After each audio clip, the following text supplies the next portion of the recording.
Thank you very much. You know, you plan to have everything right.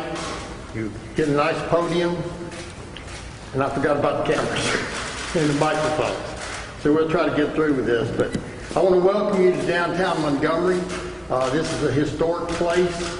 I think a lot of you may not come from this area, but this area right here is considered the home of rights, civil rights, states' rights, and religious liberty. In fact, this building was built in 1856 and now houses the Foundation for Moral Law, headed by my wife. And in this place, we stand up for religious liberty. In fact, just this morning, this was a pure coincidence, I guess, the United States Supreme Court ruled in a case of a flag in Maryland, established in World War I, put there a cross, I should say, not a flag, cross called the Bladensburg Cross, and they upheld the depiction of that cross. And we're hoping that the Supreme Court is moving more to the conservative view of our rights to honor God in our country. You also see out here a new square that's being built by the city of Montgomery.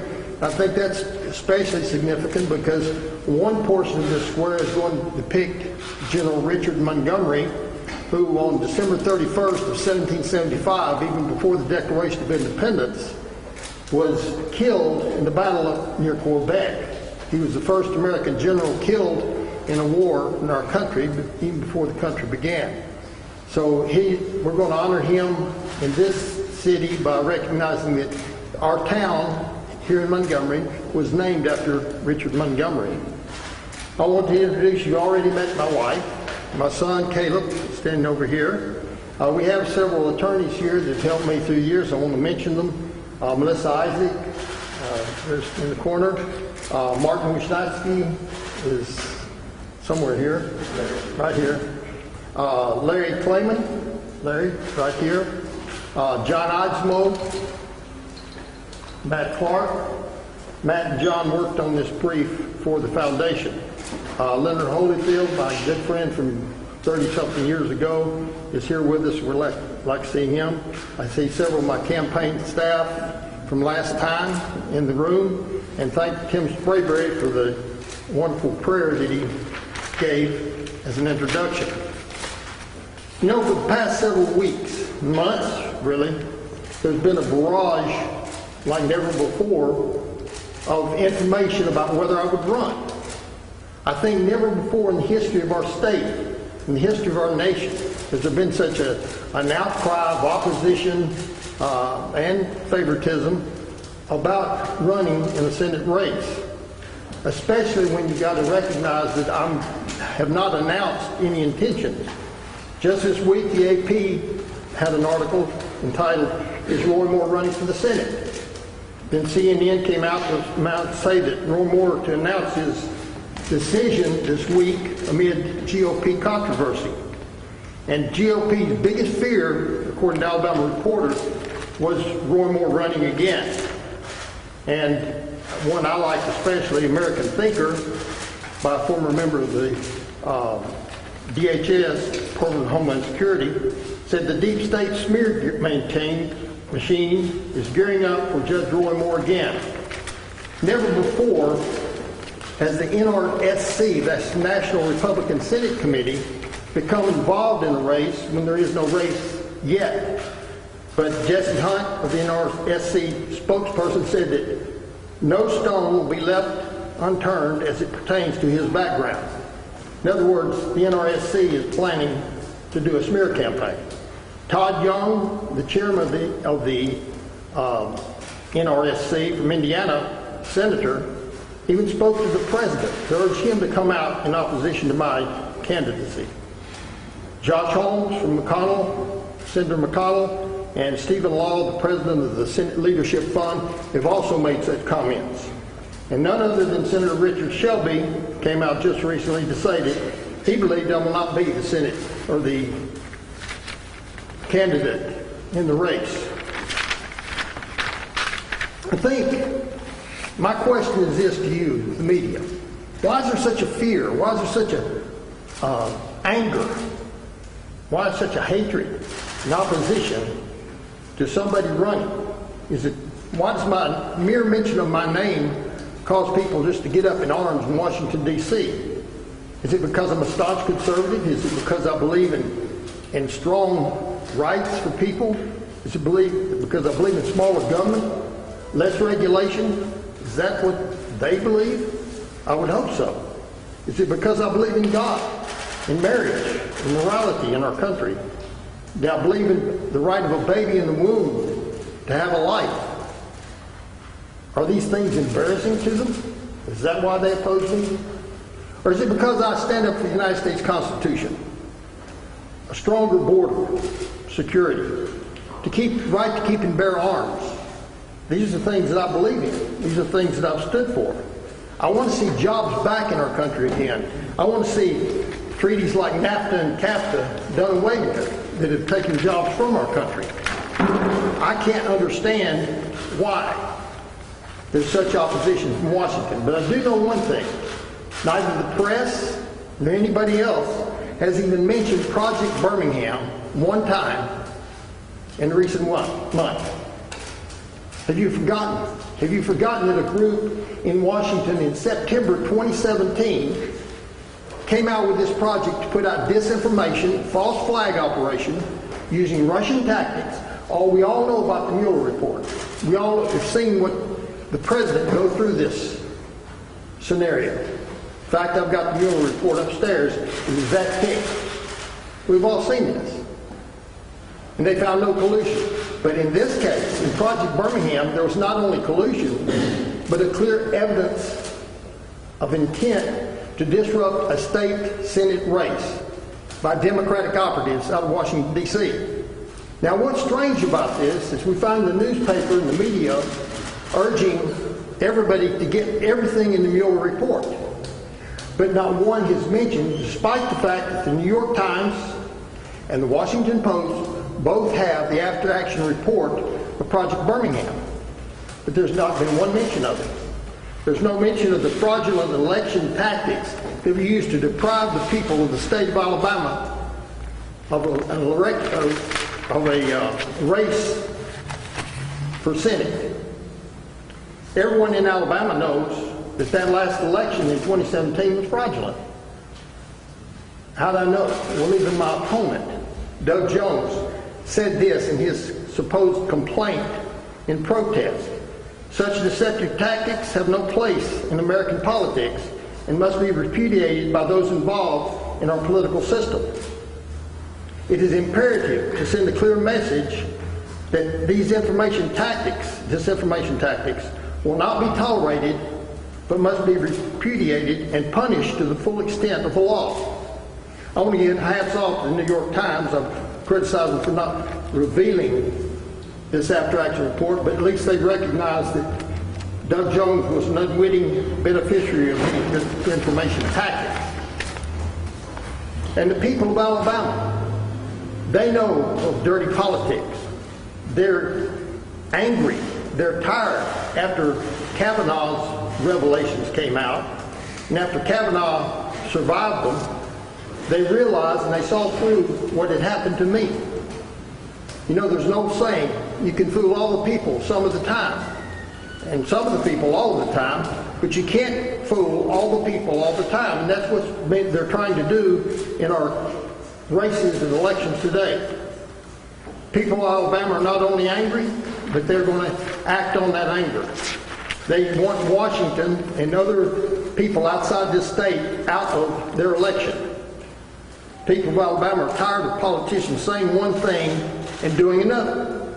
And we've seen that clear here in Alabama with the gas tax. Supposedly Republican administration passed the gas tax, which I can't find many people in favor of, but they passed it for other reasons. The same thing happens in Washington. We have them all talking about abortion, but still we fund Planned Parenthood with over $500 million of taxpayer money. We see special interests surviving in Washington. Border security, we've talked about it for how long now? Well, I know back in 2005 in one of my campaigns, I came out against open borders. And this is many years later, we still have open borders. You know, I believe in America. I believe we got to have politicians that go to Washington to do what they say. We still have health care. Is anybody's health care improved? Have we got more health care? What I find is businesses struggling to provide health care. They can't do it. And yet we have over and over and over people in Washington saying we oppose it, but they can't do anything about it. You know, I believe in America. We said the Pledge of Allegiance. One nation under God, indivisible, with liberty and justice for all. A lot of people skip over that word, indivisible. To me, that means that we're one people. We have one common denominator. That's a belief in God. That's a belief that our rights come from God, and that government can't take those rights from us. I fought for our country in Vietnam. I fought for our country and its laws as Chief Justice. I fought for morality to preserve our moral institutions, and I'm ready to do it again. And yes, I will run for the United States Senate in 2020. My campaign site will be roymore.org. It's very simple. I hope you can go to it and look and see what we stand for and what we're going to do in Washington. Can I win? Yes, I can win. Not only can I, they know I can. That's why there's such opposition. Thank you very much. I appreciate your attention. I'll let you ask a few questions. Judge Moore, Mary O'Connell from the 1813. I'd like to know why now, and why do you think you're ready for the job now as opposed to 2 years ago? Why I can do it now as opposed to 2 years ago? I thought I could do it 2 years ago. Notice that. You mean why am I taking it now? Why do you think you can win this election? Oh, why do I think I can win this election? Because I think I won the last election. If it were not for the false tactics used by the Democratic operatives in Washington, D.C., and the false information that was put out, I think there was so much opposition because they don't want the truth in Washington. I think they want to continue the status quo. And I think we can change it. Yes. Kim. You faced allegations. Yeah, speak up. You faced allegations from the last race of misconduct. Those women were stating Bible's claims. Can you respond to that? And do you Say again, I can't.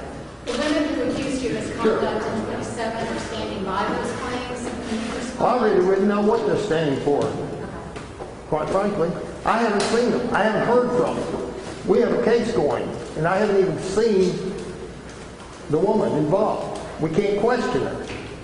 Now, where are they? I've taken a lot of detective tests. I've taken polygraph tests. I've done everything I can do. These are false claims, false information. Next question. Judge, can you clarify what exactly you are blaming for the loss in 2017 against Doug Jones? Well, I think Doug Jones explained it pretty well. He recognized there was a false flag operation worth $750,000 according to Reid Hoffman, who contributed to that, and so much for George Soros did the same thing. And they put false information out over and over and over. They targeted 650,000 Alabamians with false information. It's naturally going to happen. They brought people in from out of state. There are many reasons I could say it was not correct. When a senator of the United States from the same state gets out and urges people not to vote for you in the general election, and now tells people that he's worried about my candidacy electing Doug Jones again, that's hypocrisy. Plain and simple. Do you think the loss had anything to do with those allegations of misconduct that some people came out? Very little. The people saw through it. And if they didn't see through it then, they've seen through it by Kavanaugh and these other things that have come out as late as December 2017. Judge Moore, you said you plan to win this time. Can you talk about what do you plan to do different than 2017? Well, I think I'll be able to make more, I would like to make more personal contact with people. I mean, we did last time with rallies, we did with different things, but I'd like to get out personally, home parties, more personal contact, and travel the state. People of Alabama know me. That's one thing I don't have a problem with. Now, as far as money, it's always going to be difficult to contend with Washington, D.C., who's put millions of dollars behind their candidate, and I won't name who their candidate is, because if you can't find out, I'm not going to tell you. Judge, just one. Why go against President Trump's wishes? I'm not going against President Trump at all. I support President Trump. I'll vote for President Trump. Whether he votes for me or not, we'll see. I'm sure he will when I get in the general election. But I'm going for the people of Alabama. I don't represent Washington, D.C. I don't represent Arizona, New Mexico. I represent the people of this state. I'm very proud of our state. I think I guess you're supposed to say this, but I say it from my heart. I'm born here.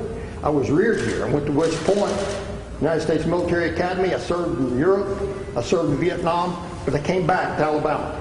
I've served as a judge, chief justice, prosecutor in Alabama. I love Alabama. I think we've got the best people in the world here. I think our motto, we dare defend our rights, is very meaningful because I think people of Alabama have a special touch with the rights given to us by God.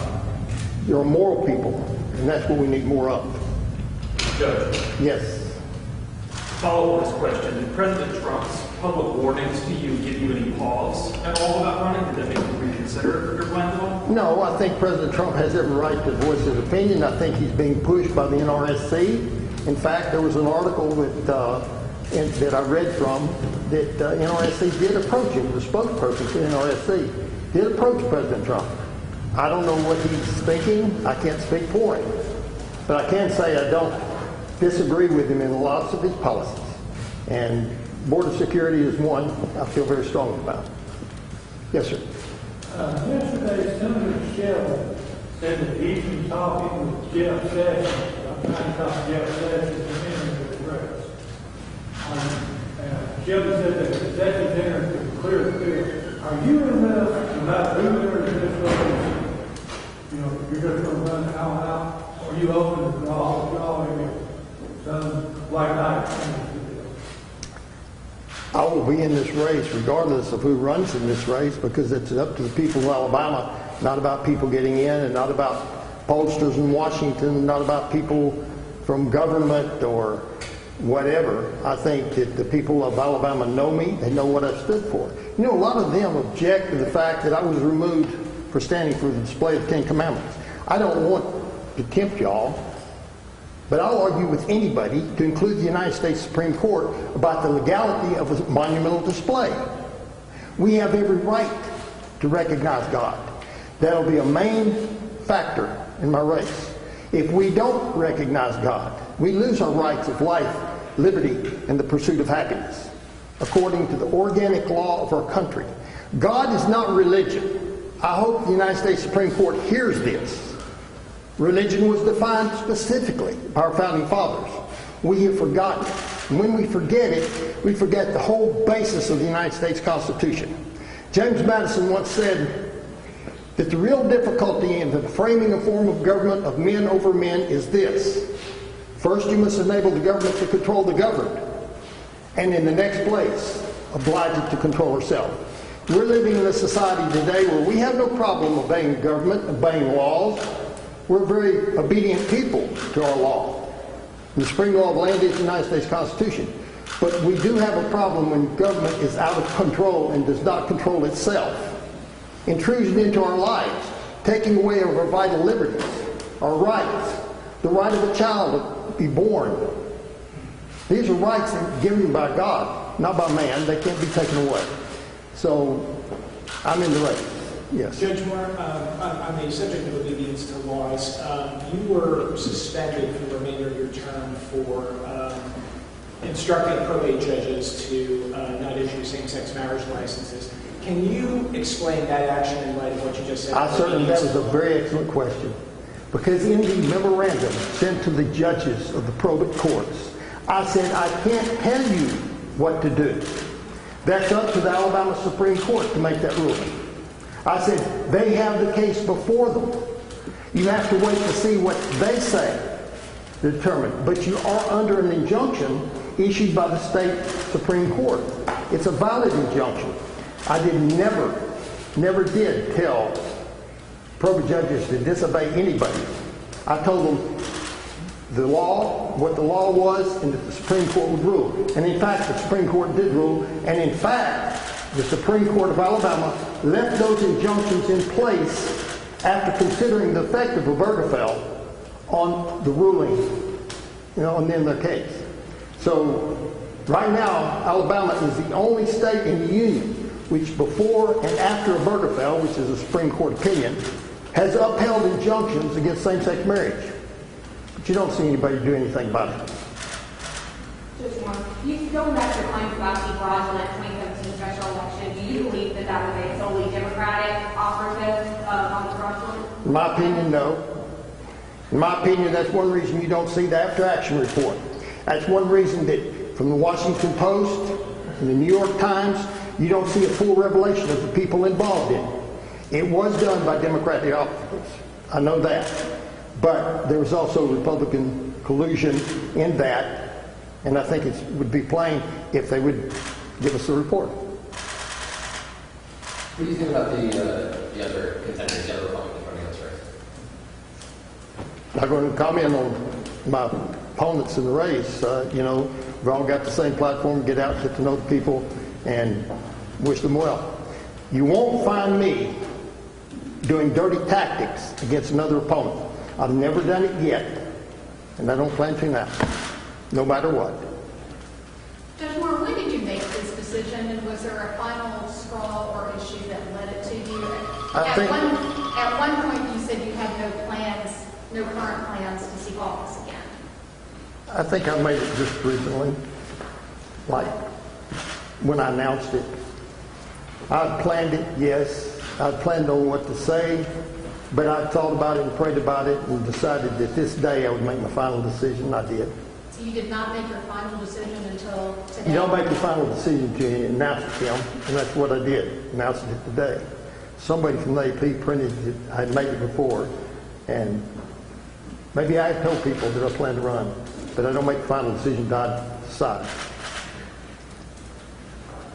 Another question? Well, thank you very much for your attendance. I appreciate it. It's getting a little warm in here, and I'm sorry about that, but this room heats up real fast with open windows. God bless you, and God bless the state of Alabama and the United States of America. Thank you.